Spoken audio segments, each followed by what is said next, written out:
Саламатсыздар ма, құрметті студенттер?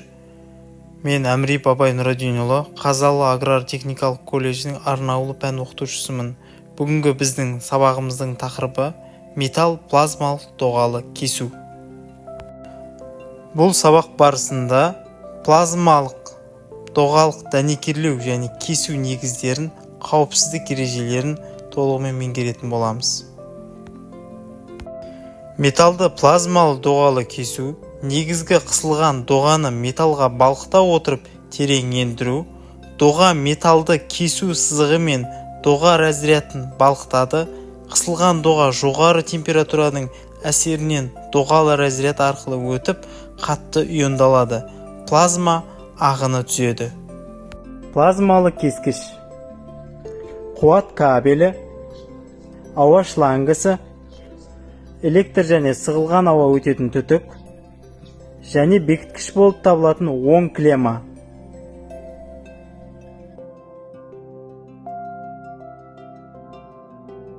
Кескіш жұмыс істеп бастаған кезде 110 вольттық айнымалы ток трансформатор және қосалқы станцияға барады.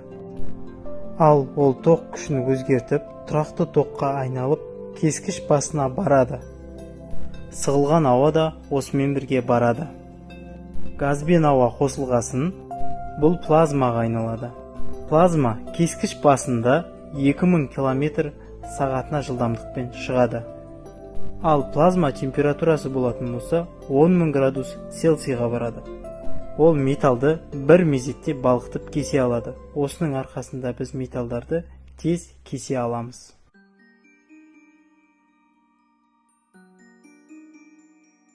Ауа қалай плазмаға айналатын толық түсіну үшін бөлшектеу жұмысын көреміз. Қыздырғыштың қақ ортасында теріс электрод бар. Қысылған ауа трубка мен тоқпен бірге өтеді. Олар екі түрлі канал арқылы түтік ішінде бірікпейді. Қыздырғыштың басында сығылған ауа сыртына толса, ал тоқ ішкі қабатында тоқталады. Электр тоғы теріс электродқа жеткен соң оң болып табылатын каналдарға тартылады. Сонымен әр жаққа тартылып, электрлік тоға пайда болады. Сығылған ауа доға әсерінен өзінің кейпін өзгертеді. Ол жай газдан оң зарядтары бар электродтарға айналып, әрі қарай плазмаға ауысады. Клемма біз кесетін металға біріккен соң оң заряд береді.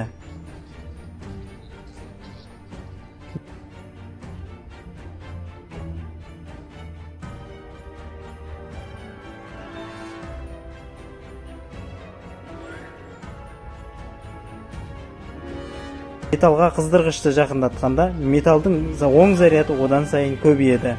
Оң клемма өзіне барлық тоқты тартады.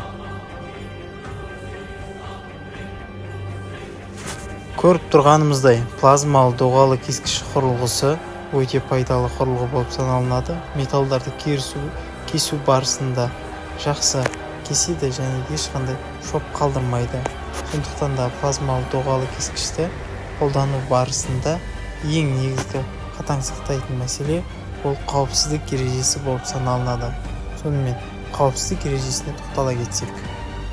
Плазмалы доғалы кесу электрқондырғыларын пайдалану ережесінде және техникалық қауіпсіздігінің басқа нормативтік ерекшеліктерінде қатаң қадағалауды талап етеді. Плазмалы доғалы кесуде бос жүрістің кернеуі қолмен кесуде 180 вольтқа, машинамен кесуде 500 вольтқа дейін жетеді. Плазмалы доғалы кесуде қатты шуыл болады, бірақ ол жіберілетін санитарлық мөлшер деңгейінен аспайды. Плазмалы доғалы кесуде денсаулыққа зиянды үлкен мөлшердегі газ және бу түзілуі мүмкін. Мысалға алғанда, аргон және азоттық жоғары шоғырлануы дем алуды қиындатады және тұншықтыруы мүмкін. Мыс және жезді кесуде түзілетін мыс және жез тотығуының буы да өте қауіпті. Сондықтан қысылған ауа мен кесуде тек қана жалпы емес, сонымен қатар жергілікті желдеткіш болуы керек. Сонымен қатар плазмалы доғалы кесуде сәуле қарқынды жүретіндіктен қорғаныс шараларында талап етеді. Көзді қорғау үшін қорғаныс әйнегімен қапталған В2, В3 түрінде жарық сүзгішпен көзілдіріктерді кеңінен қолданады.